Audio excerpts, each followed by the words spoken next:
Hi, and thank you for tuning in to End of Sentence podcast. I'm Aiden Sky, and today we're going to be interviewing a tattoo artist that I know named Will Arney. We're going to be talking a little bit about the differences between county jails and prisons, what it's like to tattoo in prison, and what it's like to start a business as a felon. So, without further ado, here is the interview that I did with Will Arney. Is it okay if I eat during this? Yeah, I don't want it to be authentic conversation. So welcome to the podcast. This is Will Arney, a good friend of mine, a tattoo artist at Black Rose Tattoo Shop. So first I'd like to ask you a little bit about your experience being incarcerated. How long were you incarcerated for? Well, I was on probation for something that I didn't even do for 5 years, and I made it through 4.5 out of the 5 years, and they decided that they were going to arrest me on a technicality, and I sat in the county jail in one county for 3.5 months, and then I went and sat in jail in another county for 4 months. Then they decided to violate me and sent me to prison for 9 months. And it was pretty crazy. So that's a little over a year in total then, right? I was 17 and a half months altogether. Yeah, that's quite a long time. Did you notice a big difference between the two county jails and then county jail versus prison? Oh yeah, big huge difference. I was in Broward County first. That's down in South Florida, like Fort Lauderdale. Mm-hmm. There it's kind of set up more like a prison, except that there's 4 guys to a room, and then they have closed door cells. They close, like all day long. You get out for like maybe an hour and a half all day. Wow. The rest of the time you're locked away. And then when I came to Volusia County, I mean, we've all been there. That place is just horrible. It's like 52 people to a cell. You know, they pretty much let you run around all day until lights out. So, but then when I went to jail, prison, it was a huge room, and all the windows are barred. There's a gate going in, gate going out. The guards are behind glass. They come out like every 2 hours on the head, and they walk around and do a head count. You have to wear a uniform. It has to be neatly pressed. You have to military fold your blanket, your pillow, and your sheets to be tucked the way they want them to be done every day. 3 times a day you have to do this and sit at attention while they walk around. So there's like 64 people to one room, and it's an open room, and there's self-standing beds in the middle that are singles, and then along the walls they're all bunks, and they're about 3.5 feet apart. And the weird thing is I was locked up from the day that they locked us down for COVID-19, and I was released on December 9th of the same year from Wow. prison. So that was kind of interesting in itself. Yeah, I've done time in two different county jails. It was Volusia County and Brevard County. And Brevard County was like an open dorm, like how you described the prison with like the bunks along the walls and then the single beds. And then Volusia County, for the females, it was 2 or 3 people in a cell. But I preferred Volusia County a lot more over Brevard County because I liked having a cell. I felt like I had more privacy. Um, but I mean, there's pros and cons for both places. Did you feel like I've heard a lot of people say that prison is better than county jail? Would you agree with that or disagree with that? Well, that just depends. If you have, here's the problem with the prison system in Florida and pretty much everywhere, from what I understand in the country, everything's privately owned now. Right. So So with it being privately owned, they pretty much don't care about anything that happens. People die a lot. People get beat up a lot. People raped a lot. A lot of stuff happens. Yeah. High violence. But as far as prison being better than county jail, I mean, it's not really any different, honestly. The only difference is, like I said, is you're inside all day except for when you leave to go to lunch, and then you have to walk a mile to the cafeteria and walk a mile back, and they only give you 3.5 minutes to eat in prison for each meal. Um, and then, like, in county jails, they serve you food in your cell. Right. So, that's a little different. But the food quality is not any better And I think anywhere. It's all being garbage. locked up is being locked up, basically. Yeah. In prison, a lot of times here in Florida, at least, they grow their own vegetables in Yeah. the garden. They've got the prison farms and stuff. So sometimes you don't have a lot of veggies, or the potatoes are so small they're not even worth it, but they do put them in anyway because they got to Yeah. do something. Um, yeah, I don't think one's better than the other, honestly, because if you're in prison in Florida, you can't contact anyone. Like you can't just open up the computer and email somebody. Somebody has to contact you first via the email system. So if they don't know where you're at and they don't know your ID number, they can't find you. Yeah, and Um, I've it, tried to contact like some of my friends who have been in prisons and jails, and it's always easy. Like sometimes the directories aren't clear, sometimes people get moved around and you don't know about that. Like it's not always easy to find the people that you want to talk to. well, it's also like in county jail, you can pick up the phone, you know, if you have time, because everybody should. They cut the phones off for count, but that's it. The phones are always on in prison, except for during count as well. But the difference is you can call collect to anybody from a county jail. You can't even pick the phone up if you don't have privilege to use the phone. And in order to get privilege, someone has to have a phone with a bill that's been active for more than 2 years. And then you have to write down the number. They have to send in a bill. Then you have to wait for approval. And 90% of the time, they don't even approve the numbers. So, or the person. So you're lost to your own defenses when it comes to prisons in Florida. Yeah. Whereas the county jail, you can at least call somebody and say, "Hey, man, can you throw me $20 on my books so I can get something to eat besides the slop?" You can't do that in prison. You can't Yeah. reach out to anyone at all. You have you're left to your own devices, which can be good or bad depending upon, how thrifty you are as a I know person. I suppose. when I was in jail, like feeling like helpless and alone, that was like one of the hardest things for me. Feeling like I couldn't make things happen on my own. And I knew I had to reach out to people and then hope that they would respond, hope that they would help me out. That's like a really hopeless feeling. So yeah, I could imagine that in prison, like with less of an ability to reach out to people, that would be a lot harder.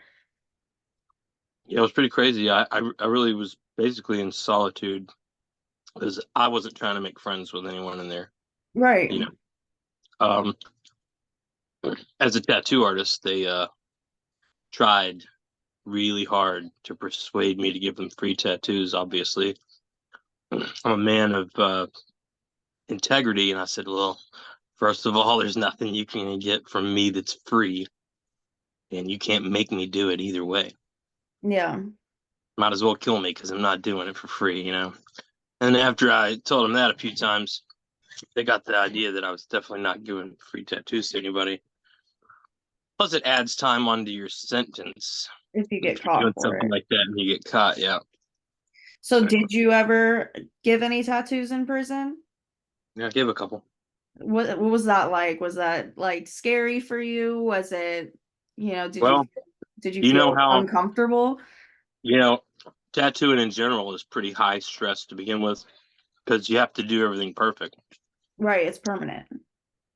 But when you're in prison with a bunch of people that are lifers, that they want to get tattooed by you, they got nothing but time, Yeah.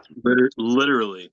So, yeah, it's a little scarier because if you fuck something up, whether it's your fault, theirs, or someone else's, you could get stabbed. You could not wake up. Yeah. Consequences were a lot higher.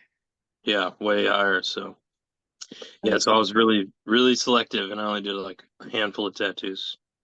Did you, while you were incarcerated, did you have like dreams of getting out and pursuing tattoos? Did you have any like hopes that kept you like fueled? Like, what did you think about? What kept you going? What did you Well, imagine getting out of prison would be like? really, I imagined it was going to be just like any other time I moved to a new town and started over as a tattooist of going on 28 years now. I mean, yeah, and it's over 28 years now. 1995. Um, so when I began my tattoo journey in September of 95. So 28 years. it's been a long time. I'm Um, 28, but so that's how I did that quick maths. but at at the end of the day, I mean, like I knew I didn't have anybody on my side while I was in there, and I knew that it was going to be really hard to have somebody on my side when I got out. So I had already decided that I was going to have to do it myself, and I wasn't going to give up. But it did take me a couple of years. My PRR is going to be over with finally this December 9th. Right. So, That's very soon. That and PRR, I don't know if you know what that is, but that is called the Prisoner Release Reoffenders Act. right. So when you're released from prison in the state of Florida, at least, the rules are pretty simple. You can't get arrested for a felony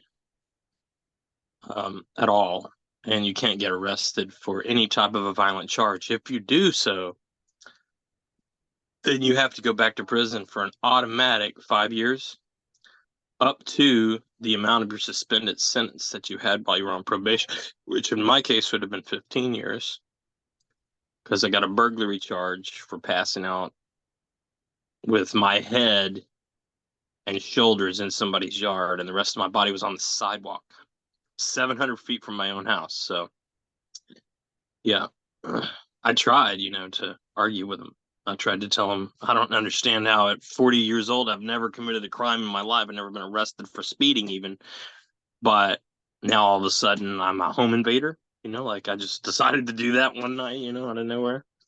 And the judge he didn't really like it when I asked him if it was far easier to believe that I was telling the truth and that I was mugged, or that I just become a home invader, overnight. And he said, well, we can't prove either happened. And I said, well, I mean, that's my point. But you guys are telling me that I have to take this deal or I'm going to go and face this jury that's definitely going to accuse me because I'm covered in tattoos and I'm over 40 and you guys are painting a terrible picture of me. So, so I Yeah. took the deal.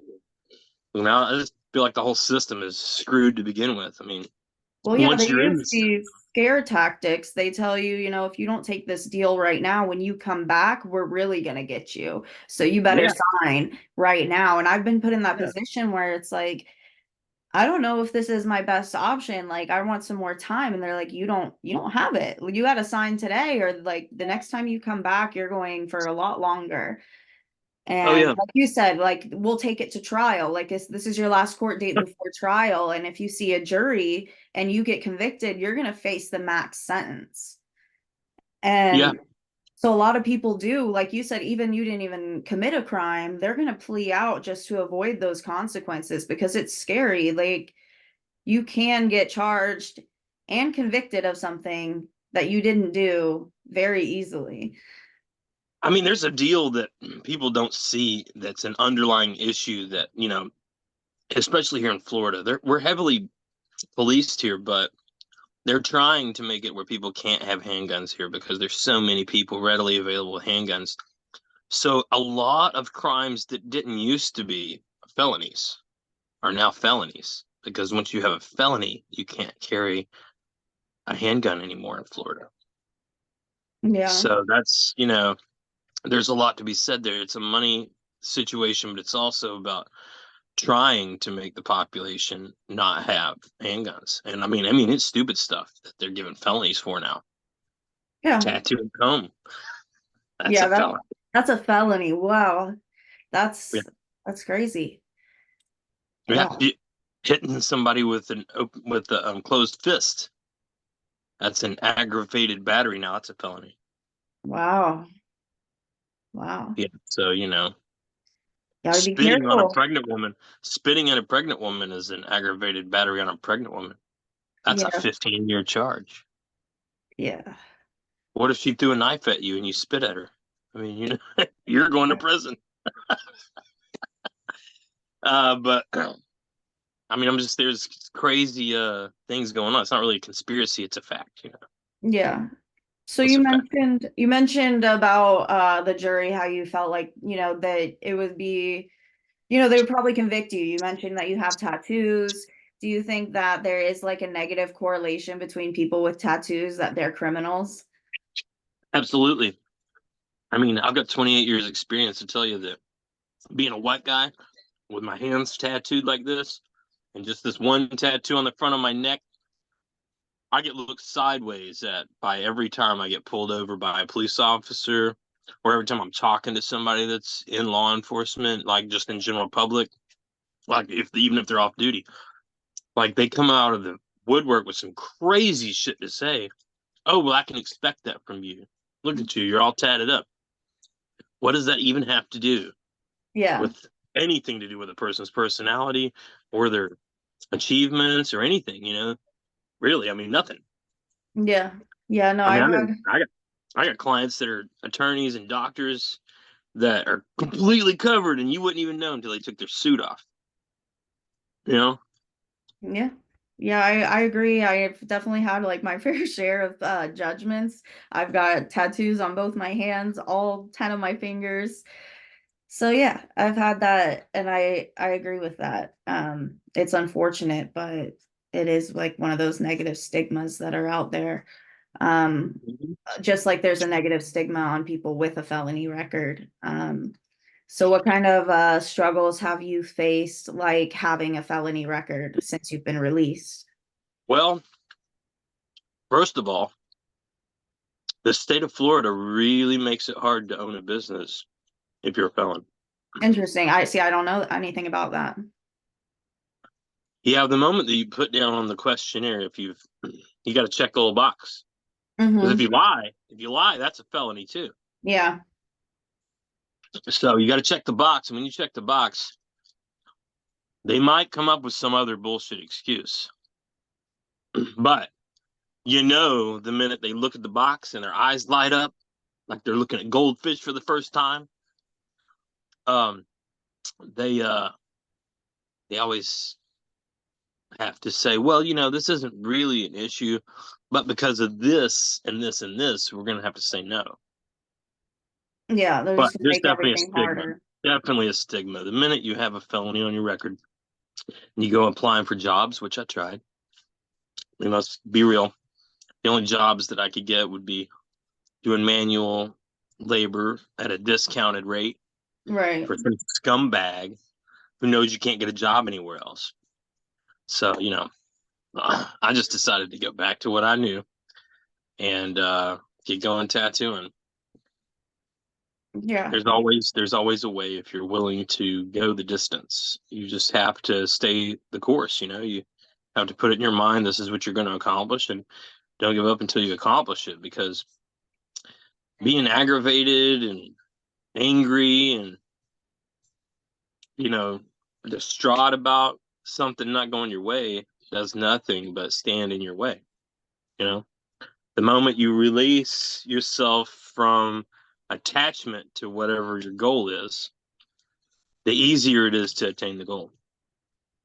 I mean, that's my personal opinion, but Yeah. it's time tested. Yeah. So, with everything you've said, I feel like I already know the answer to this question, but would you hire other felons as tattoo artists to work for you? Well, it's funny that you asked that question. I've had that question asked a lot. I don't really care if somebody's a felon, um, because people do make mistakes, and if I can't give somebody else the benefit of doubt that they're going to try to better themselves, then that would make me a hypocrite. So Right. I definitely would hire a felon.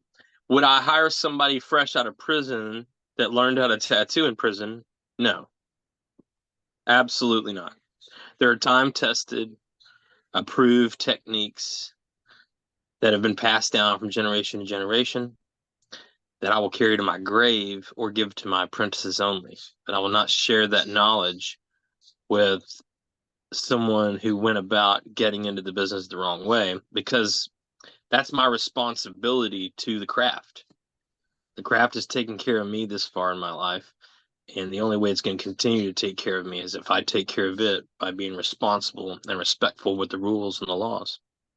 Yeah, I respect that. That makes a lot of sense. And yeah, it makes sense to like not want to have that liability of someone who's obviously going to do something incorrectly. Like I've seen some badass prison tattoos. I know there's ways to do them safely, but I mean, all in all, it's not a it's not a like regular tattoo that I would get in your shop. You know, it's not going to be as safe as that. It's not going to be as high quality as I would get in your shop. So, I mean, yeah, it makes sense that you wouldn't want somebody who's only done tattoos that way. Yeah, I'm not going to say I've never tattooed at a house. We both know I'd be lying if I said anything, made any kind of a notion that that would be a fact, because it's not.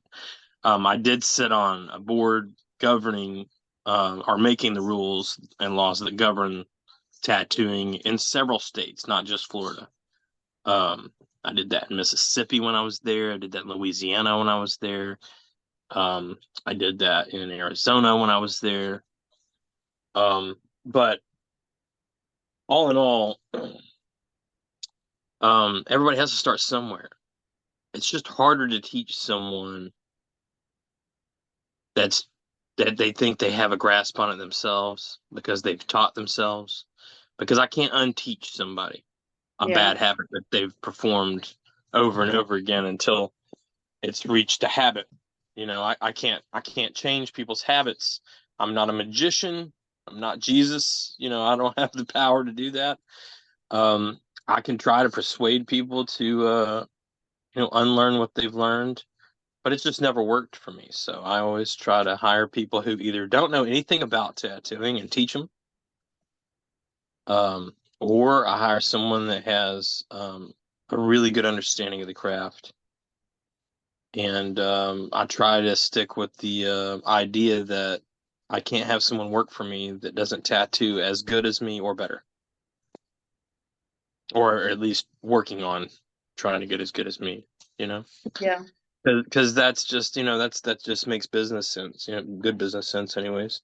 Well, yeah, I mean, that's great that you have such high standards, you know, especially after being through so much. You didn't take any shortcuts. You're not taking any shortcuts.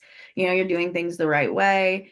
I think that's like really inspiring. You know, a lot of people would give up or take an easy way out, and you haven't done that.